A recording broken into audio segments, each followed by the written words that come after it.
என் மாமிட்ட தான் நான் மார்க்கத்தை கற்றுக்கொண்டேன். அடிப்படை கல்வியை நான் வெளியே கற்றுக்கொள்ளவில்லை, என்னுடைய மாமியிடத்தில் நான் கற்றுக்கொண்டேன். ஆதலால் இன்றைக்கு உயர்ந்த இமாமாக இருக்கிறேன். இமாம் சுயூத்தி, ஜலாலுத்தீன் சுயூத்தி என்று சொல்வார்கள். கிட்டத்தட்ட நான் சொன்னதை போன்றுதான் நூற்றுக்கணக்கான புத்தகத்தினுடைய கதாநாயகன். உசூலுல் ஹதீஸ்னு ஒரு ஃபன்னையே உருவாக்கியவரே அவர்தான். அதுக்கு முன்னாடி உசூலுல் ஹதீஸ்னு ஒன்று கிடையாது. ஹதீஸ் இருந்துச்சு. ஹதீஸுக்கான அடிப்படைகள், ஹதீஸினுடைய அடிப்படைகளை கற்றுக்கொள்வது, ஹதீஸுகளை தரம் பிரிக்கக்கூடிய ஒரு கல்வின்னு சொல்லி முதல்ல ஒரு புத்தகத்தை இந்த உம்மத்துக்கு வெளிக்கொண்டு வந்தது இமாம் சுயூத்தி, ஜலாலுத்தீன் சுயூத்தி. புள்ளைய அவர் புத்தகம் எப்படி இருக்குன்னு உதாரணத்துக்கு சொல்ற பாருங்க. புள்ளைய தொட்டில போட்டு ஒரு நல்ல குரல் உள்ள ஒரு பெண்மணி தாலாட்டின, அரபுல சொல்லுவாங்க ஒரு புத்தகத்தினுடைய அந்த எழுத்து அமைப்பை, அந்த புள்ளைய தாலாட்டும் பொழுது அந்த புள்ள தூங்குதோ இல்லையோ, அந்த பிள்ளைக்கு பக்கத்துல தந்தை படுத்து கிடப்பார்ல, நமக்கு எவ்வளவு சந்தோஷமா இருக்கும்.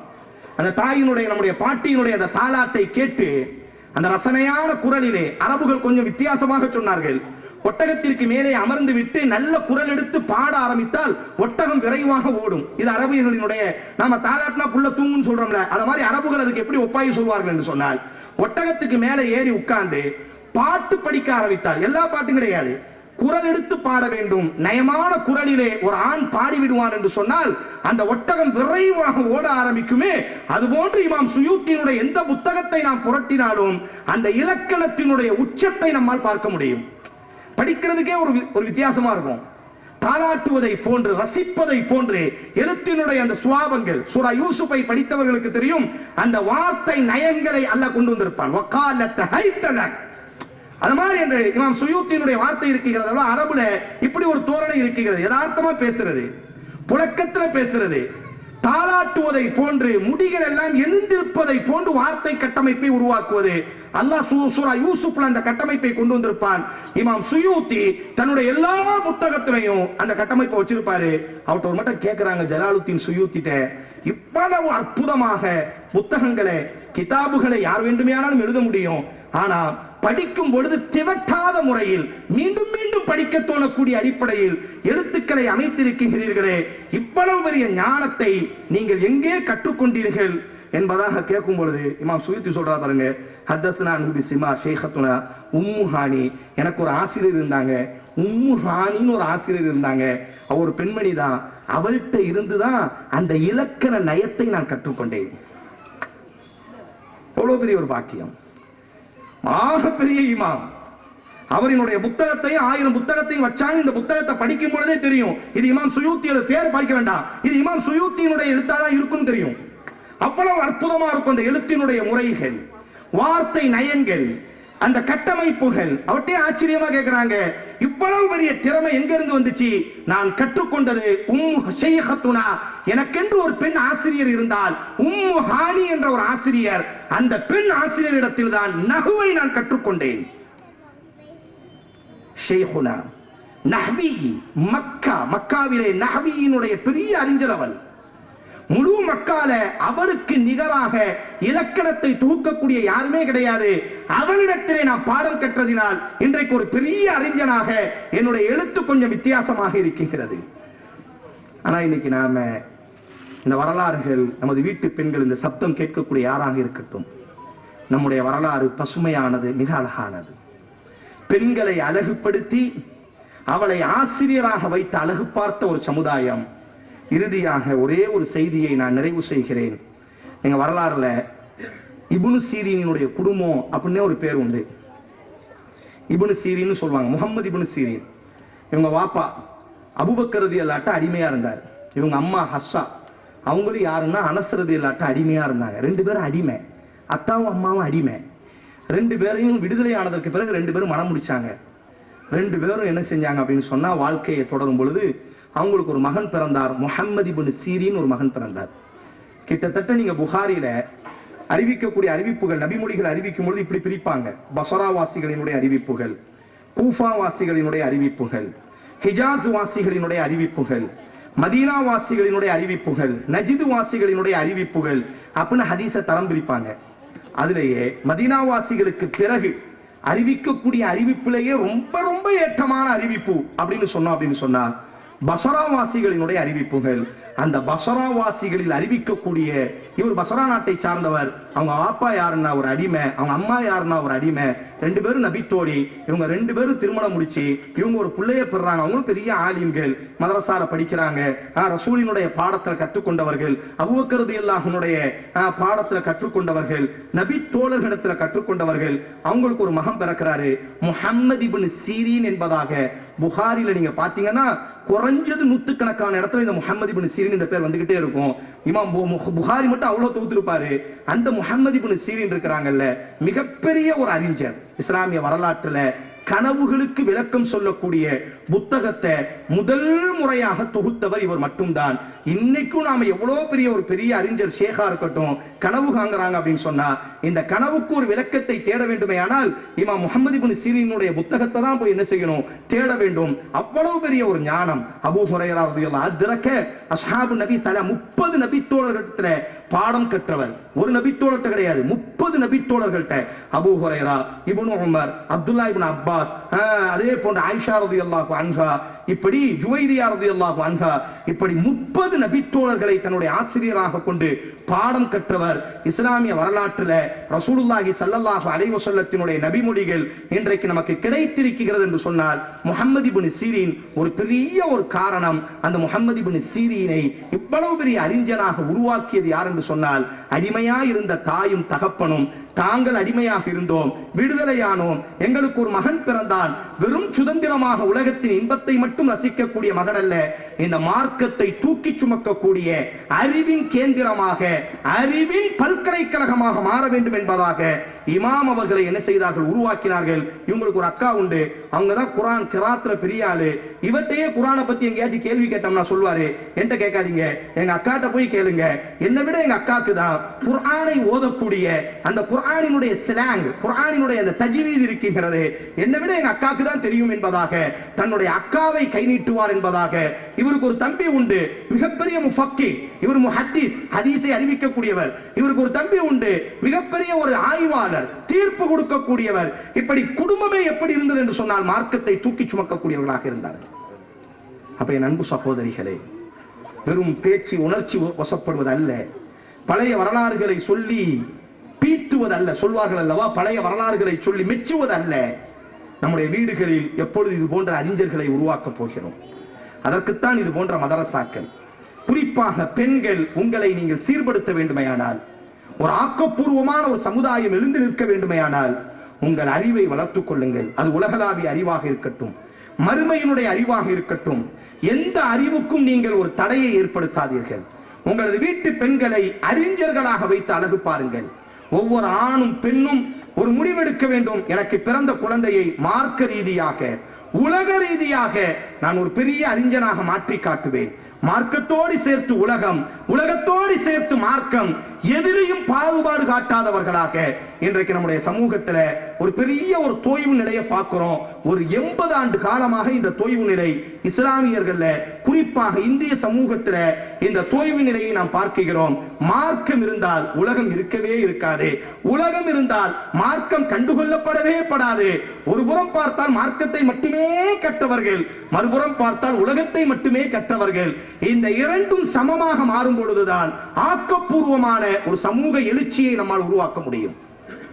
சமகாலத்தில் இந்த சாதனை பெண்கள் என்று எங்கோ நான் பேசிவிட்டு, சமகாலத்தில் இந்த பெண்ணை பற்றி உங்களுக்கு நான் ஞாபகம் ஊட்டாவிட்டால் வரலாற்றுக்கு ஒரு துரோகம் இழைத்தவனாக கருதப்படுவேன் என்பதற்காக சமகாலத்தில் நாம் வாழ்ந்த காலத்தில் நம்மோடி பயணிக்கக்கூடிய ஒரு பெண்ணினுடைய ஒரு வரலாறை மட்டும் நான் ஞாபகம் ஊட்டுகிறேன். நாம் இப்பொழுது 2025 இருக்கிறோம். ஒரு பெண்ணுக்கு நாம் கல்வியை கொடுத்தால், ஒரு பெண்ணை நாம் அறிஞனாக மாற்றினால், அது உலக ரீதியான கல்வியும் மார்க்க ரீதியான கல்வியும், எந்த கல்வியையும் நான் பிரித்து பேசவில்லை. 2 கல்வியும் சமமாக பெண்ணுக்கு கொடுக்கப்பட்டே ஆக வேண்டும். நம்முடைய சமூகத்தில் குறிப்பாக மேலப்பாளையத்தை போன்ற பெரும்பாரியாக பாரம்பரியமாக முஸ்லீமாக வாழக்கூடிய ஊர்களில் 18 வயது ஆகிவிட்டால் பெண் கல்வியை நிப்பாட்டக்கூடிய ஒரு அவலத்தை நாம் பார்க்கிறோம். 18 வயசு ஆயிட்டா அவங்க எதையாச்சும் பிடிச்சி கொடுத்துருவோம். பிள்ளைய ஸ்கூலுக்கு சேர்க்கும் பொழுதே எந்த ஸ்கூல்ல சேர்க்கலாம், மகனை சேர்க்கும் பொழுது ஒரு கற்பனை இருக்கு. மகனை எந்த ஸ்கூல்ல, அவன் பாம்பளை பையன், IAS படிக்கணும், IPS படிக்கணும், பொம்பளை புள்ள தானே, பேசும்பொழுதே அப்படிதான். அவ பிள்ளைக்கு எழுத படிக்க சொல்லி கொடுத்தா போதும். எதுக்கு? அவ பிள்ளைக்கு கத்துக் கொடுக்கக்கூடிய அளவுக்கு அவளுக்கு அறிவு இருந்தா போதும். எவ்வளவு பெரிய ஒரு பாகுபாடு! மகனை நாம் கற்க வைக்கிறோம், கனவு காணுகிறோம். மகன் IAS ஆக வேண்டும், IPS ஆக வேண்டும், MPBS டாக்டர் ஆக வேண்டும். ஆனா மகன் என்று வரும் பொழுது ரொம்ப தெளிவா இருக்கும். யார் வீட்டுக்கோ போகக்கூடியவ தானே, அவன் என்ன படிச்சுட்டு வேலைக்கா போறா, அவ பிள்ளைக்கு சொல்லிக் கொடுக்கக்கூடிய அளவுக்கு அவளுக்கு அறிவு இருந்தா போதும். இஸ்லாமிய வரலாறு நபி தோழர்களுக்கு கற்றுக் கொடுக்கக்கூடிய ஆசிரியர்களாக நபி தோழியை மாற்றியது. பெரும் பெரும் அபு மூஸா அஷ்அரி ரலியல்லாஹு பெரிய நபி தோழர், அதிகமான ஹதீஸ் அறிவிச்ச 10 நபர்கள் இவர் ஒருத்தர். அவர் சொல்வார் பாருங்க, பெரிய சந்தேகங்களுக்கு வரும். ஆண்கள்லாம் கூடி தர்க்கம் செய்வோம், விவாதிப்போம், ஒரு முடிவே எட்ட முடியாது. மார்க்கத்துல சில விஷயங்கள் அவர் சொல்றாரு, எங்க காலத்துல சில சந்தேகங்கள் வரும். உமர் சொல்வாரு, நான் சொல்வேன், உஸ்மான் ரலியல்லாஹு சொல்லுவாங்க, அலி சொல்லுவாங்க, எல்லாரும் பேசிட்டே இருப்போம், ஒரு முடிவே வராது. இத்திஃபா கடைசி ஒரு முடிவுக்கு நாங்க வருவோம். ரசூலினுடைய மனைவி ஆயிஷா உயிரோடு இருக்காங்கல்ல, அவங்க வீட்டுக்கு போவோம்னு ஒரு முடிவுக்கு வருவோம். அம்மாவினுடைய வீட்டை தட்டுவோம். நாங்க எல்லாம் சேர்ந்து முடிவுக்கு வர முடியாத விஷயத்தை அம்மா தனது கல்வியால் எங்களுக்கு ஒரு முடிவை எட்டி இருப்பார்கள் என்று சொல்வார். அவ்வளவு பெரிய அறிஞர்களை உருவாக்கியது. பாருங்க, சமகாலத்துல இப்ப நம்ம எல்லாம் 2025 இருக்கிறோம். வரக்கூடிய குடியரசு தினத்தை கொண்டாட போறோம். இதுக்கு முன்பாக நம்ம கொண்டாடியது 2024 குடியரசு சுதந்திர தினத்தை நம்ம எல்லாம் கொண்டாடினோம். சுதந்திர தினத்தின் பொழுது ஒவ்வொரு வருடமும் தமிழக அரசு என்ன செய்யும் அப்படின்னு சொன்னா, கல்பனா சாவ்லா அப்படின்னு ஒரு விருது இருக்கு, பெண்களுக்கு மட்டும் கொடுக்கப்படும். வீர தீரமாக சாதனை செய்த பெண்களுக்கு, சாதனை பெண்களுக்கு மட்டும் ஒவ்வொரு வருஷத்திலையும் ஒரு பெண்ணுக்கு என்ன செய்யும் தமிழ்நாடு அரசு என்ன செய்யும் அப்படின்னு சொன்னா, கல்பனா சாவ்லா விருது அப்படின்னு பெயர்ல ஒவ்வொரு வருஷமும் ஒரு பெண்ணுக்கு மட்டும் என்ன செய்யும் கொடுக்கும். இப்ப கடந்து சென்ற 2024 டிவியில பார்த்தவங்களுக்கு எல்லாம் தெரியும். சுதந்திர தினத்தை பார்த்தவங்களுக்கு 2024 சுதந்திர தினத்துல இந்த வருடத்தினுடைய கல்பனா சாவ்லா விருது என்பது குன்னூரை சார்ந்த சபீனா என்ற பெண்ணுக்கு கொடுக்கப்படுகிறது என்பதாக அறிவிப்பு செய்யப்பட்டது. நீங்க எல்லாம் எப்படி ஹிஜாப் அணிஞ்சு இப்ப வந்திருக்கிறீங்க, இதே மாதிரி எல்லாரும் பார்க்கிறாங்க, யாரடா அந்த சபீனா என்பதாக. உங்களை மாதிரியே கருப்பு நிற ஹிஜாபை அணிந்து கொண்டு தலை முடிகளை எல்லாம் மறைத்தவளாக, இஸ்லாம் சொல்லக்கூடிய அத்தனை ஆடை ஒழுக்கத்தோடு அந்த பெண், நீங்க கூகுள்ல அந்த சஃபீனான்னு பேருங்க, கல்பனா சாவ்லா விருது வாங்கிய சபீனா அப்படின்னு மட்டும் நீங்க சர்ச்சை செய்யுங்க, உங்களுக்கு தெரியும். அந்த யூடியூப் வீடியோ இருக்கு பாருங்க. அப்ப அந்த அம்மா என்ன செய்வா, உங்களை மாதிரியே முடி கூட தெரியாம முழு உடலையும் மறைச்சி வந்து அந்த விருதை என்ன செய்வா, வாங்குவா. யார் அந்த சபீனா? ஏன் இந்த வருஷத்துல அவ்வளோ பெரிய விருது? கிட்டத்தட்ட 7 கோடி பேர் இருக்கிறோம், 8 கோடி பேர் இருக்கிறோங்கிறாங்க தமிழ்நாட்டுல. பாதிக்கு பாதி பெண்கள் இருக்கிறோம். இந்த முழு பெண் சமூகத்துல உங்களை போன்று ஹிஜாபை அணிந்த உங்கள் சமூகத்தை சார்ந்த ஒரு பெண்மணி இந்த வருடத்திற்கான கல்பனா சாவ்லா விருதை வாங்கக்கூடிய அளவுக்கு அவளினுடைய சாதனை என்ன? ஒண்ணுமே கிடையாது. 12ஆம் வகுப்பை முடிச்சிட்டு அவளை கல்யாணம் முடிச்சு கொடுக்கல. 12ஆம் வகுப்பை முடிச்ச உடனே அவளுக்கு மார்க்கத்தையும் கற்றுக் கொடுத்தார்கள். குன்னூர்ல தான் அந்த அம்மா இருக்கிறார். மார்க்கத்தோடு சேர்த்து என்ன செய்தார்கள் என்று சொன்னா, நர்ஸ் படிச்சாங்க. என்ன செஞ்சாங்க, டாக்டருக்கு கிடைக்கல, நர்ஸ் படிக்கிறாங்க. நர்ஸ் படிச்சு முடிச்சுட்டு அந்த குன்னூர்லயே என்ன செய்யுது அப்படின்னு சொன்னா, அதாவது சமூக அமைப்புகள் சம்பாதிக்கல, பெருசா சம்பாதிக்க முடியும், போகல. அவர் கணவரையும் பாருங்க, ஆதரவு, கணவரும் முதுகு தண்டா இருக்கிறாரு. அந்த அம்மா என்ன சொல்றாங்க, நான் படிச்சிருக்கேங்க, இந்த படிப்புக்கு நான் ஏதாச்சும் சேவை செய்யணும். என்ன சேவை செய்யறேன், யாரெல்லாம் கேன்சர்ல மரணத்துக்கு போராடுவாங்களோ தன்னார்வ அடிப்படையில் எந்த காசு வாங்காம அவர்களுக்கு செவிலியராக சேவை செய்து கொண்டு இருக்கிறார். வயநாட்டுல ஒரு 6 மாசத்துக்கு முன்பாக நமக்கெல்லாம் தெரியும், நம்ம ஊர் மேலப்பாளையத்துல இருந்து கூட நிவாரண பொருட்கள் சென்றது. வயநாட்டுல ஒரு பெரிய நிலச்சரிவு ஏற்பட்டுச்சு. அப்ப நிலச்சரிவு ஏற்பட்ட பொழுது அப்ப எல்லாரும் என்ன செஞ்சாங்க, உதவுவதற்காக போனமா இல்லையா? வயநாடு, கேரளா, ஊட்டி, உதகமண்டலம் எல்லாம் அடுத்தடுத்து இருக்கக்கூடிய பகுதிகள். ஊட்டி நம்முடைய தமிழ்நாடா இருந்தா கூட கேரளாவுக்கு ரொம்ப நெருக்கம். உடனே அங்கிருந்து தகவல் வருது, இந்த அம்மா நர்ஸ் படிச்சிருக்கால, உடனே இவளுக்கு நம்மளால என்ன உதவி செய்ய முடியும், பொருளாதாரம் இல்லை, ஆனா நம்மள்ட்ட அல்லாஹ் கொடுத்த கல்வி இருக்கு அப்படின்னு இரவோடு இரவா தன் கணவனை தூக்கிட்டு இந்த மருந்து கிட்டுகளை முதுகுல மாட்டிட்டு என்ன செய்யறாங்க அப்படின்னு சொன்னா, பஸ்ஸை பிடிச்சி வயநாட்டுக்கு போறாங்க. வயநாட்டுக்கு போனா வயநாட்டிலேயே பெரிய நிலச்சரிவு, இதுவரை கண்டிராத கொடுமைகள். வயநாட்டுல முண்டக்கைன்னு ஒரு கிராமம் இருக்கு. அந்த கிராமத்துக்கும் வயநாடு சிட்டிக்கும் ஒரே ஒரு பாலம் மட்டும்தான். முண்டக்கையில் இருக்கக்கூடிய அந்த கிராம மக்கள் வயநாடு சிட்டிக்கு வரணும்னா, ஊருக்குள்ள வரணும்னா அந்த பாலத்தோடி தான் வரணும். ஆனா அந்த நிலச்சரிவுல அந்த பாலம் உடைந்து சிக்குநூறாக மாறிவிட்டது. வயநாட்டுக்கும் முண்டக்கைக்குமான தொடர்புகள்லாம் நிப்பாட்டிட்டு அங்கிருந்து சட்டம் போடுறாங்க. வயநாட்டிலேயே முண்டக்கையில தான் அதிக பாதிப்பு. குழந்தைகள், பெண்கள் எல்லாம் மூழ்கி கிடக்கிறாங்க. என்ன செய்யறதுன்னே அங்கிருந்து சட்டம் வருது. இந்திய ராணுவம் என்ன செஞ்சாங்கன்னா, ரோப் கயிறை கட்டியிருந்தாங்க முண்டக்கைக்கும் வயநாட்டுக்கும். அந்த கயிறு வழியா தண்ணி பாட்டில், மருந்துகள், அந்த கயிறு வழியாக உணவுகள், அன்றாட தேவைகளை அனுப்பிட்டு இருக்கிறாங்க. அப்ப அந்த முண்டக்கையில இருந்து சட்டம் கொடுக்குறாங்க, உணவுகளை விட எங்களுக்கு உயிர் ரொம்ப இப்ப முக்கியம். குழந்தைகள் எல்லாம் புதஞ்சி கிடக்கு, பெண்கள் எல்லாம் புதஞ்சி கிடக்குறோம், மருந்து இல்லாம கால் உடைஞ்சு கிடக்குறோம், கை உடைஞ்சு. எத்தனை பேரை தான் தூக்க முடியும்? தூக்கவே முடியாத கயிறெல்லாம் கட்டி இருக்கிறோம். ஆம்புலன்ஸும் போக முடியாது. முதல்ல எங்களுக்கு தேவை மருத்துவர்கள் எங்களுக்கு தேவைப்படுறாங்க, செவிலியர்கள், நர்ஸுகள் எங்களுக்கு தேவைப்படுறாங்க. அப்ப இந்திய ராணுவம் யோசிக்கிறாங்க, எப்படி மருத்துவர் நம்ம போக முடியும்? அப்ப முதல்ல பாலத்தை நம்ம அமைப்போம். பாலம் அமைக்கணும் 3 நாள் ஆகும். ஆனா இப்பவுமே அவங்களுக்கு தேவை. ஏற்கனவே நிலச்சரிவு ஏற்பட்டு 4 நாள் ஆயிடுச்சு. இன்னும் நம்ம தாமதிக்க பல 100 உயிர்கள் மரணத்தை தழுகும். உடனே இந்த அம்மா சபீனா சொல்றா, நான் போறேன், எனக்கு செவிலியர் தான் நர்ஸ் அட்டையை காட்டுறா, எனக்கு கொஞ்சம் மருத்துவம் தெரியும். அப்ப எப்படி போவீங்க? நீங்க உணவுக்காக கெட்டிருக்கிறீங்களா ரோப்பு, அந்த ரோப்ல ஹிஜாப் அணிஞ்சிருக்கிறா, அந்த ரோப்பை என் இடுப்புல கெட்டுங்க. கெட்டி என்ன செய்யறாங்க, அந்த ரோப்ல அந்த கயிறுலயே தொங்கிக்கிட்ட அந்தரங்கத்துல வயநாட்டுல இருந்து முண்டக்கைக்கு என்ன செய்கிறார், பயணப்படுகிறார். போய் அங்க இருக்கக்கூடிய குழந்தைகள், பெண்கள், முதியவர்களுக்கு சிகிச்சை அளிக்கிறார். இந்திய ராணுவம் செல்ல முடியாத இடம், இந்திய மருத்துவர்கள் செல்ல முடியாத இடம். ஒரு பெண்மணியினுடைய அந்த கல்வி, அவளுக்கு கொடுக்கப்பட்ட, அவள் குடும்பம் அவளுக்கு கொடுத்தது, அவளினுடைய கணவனும் அந்த கல்விக்கு முதுகுத்தண்டாக. நம்முடைய சமூகத்துல ஆண் ஆதிக்கங்கள் அதிகம். என்னை விட என் கனவு என்ன செய்யக்கூடாது, அதிகம் படித்து விடக்கூடாது. அவ படிச்சே இருந்தா கூட வீட்டுல அவ சும்மாதான் உட்கார்ந்து இருக்கணும். மதரசாவுக்கு போகக்கூடாது, பிள்ளைகளுக்கு பாடம் நடத்தக்கூடாது. அவளுக்கு என்ன பெரிய வந்து விட்டது? எத்தனை செய்திகள் நம்ம கேட்டிருக்கோம் தெரியுமா? ஆனா இந்த வரலாறை பாருங்க. அப்படி நடுவுல அந்த ரோப்புல தொங்கிக்கிட்டு போய் அங்க இருக்கக்கூடிய மக்களுக்கு சேவை செய்யற. அப்போ ராணுவ வீரர் கீழே நின்று என்ன செய்யறாரு, யதார்த்தமாக அந்த பெண்ணை வீடியோ எடுக்கிறார். வீடியோ எடுத்து தன்னுடைய வீட்டுக்கு அனுப்புறாரு.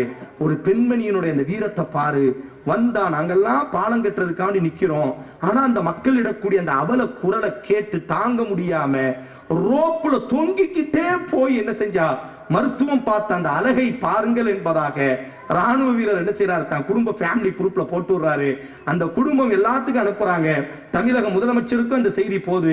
இந்த வருடத்தினுடைய கல்பனா சாவ்லா விருது இந்த பெண்ணுக்கு கொடுப்பதினால் அந்த விருதுவே மகிழ்ச்சி அடைகிறது, அந்த விருதுக்கே கண்ணியம் இந்த பெண்ணுக்கு கொடுத்ததினால் என்பதாக முதலமைச்சர் அவர்கள் சொல்லி அந்த விருதை கொடுத்து அழகுபடுத்தினார்கள்.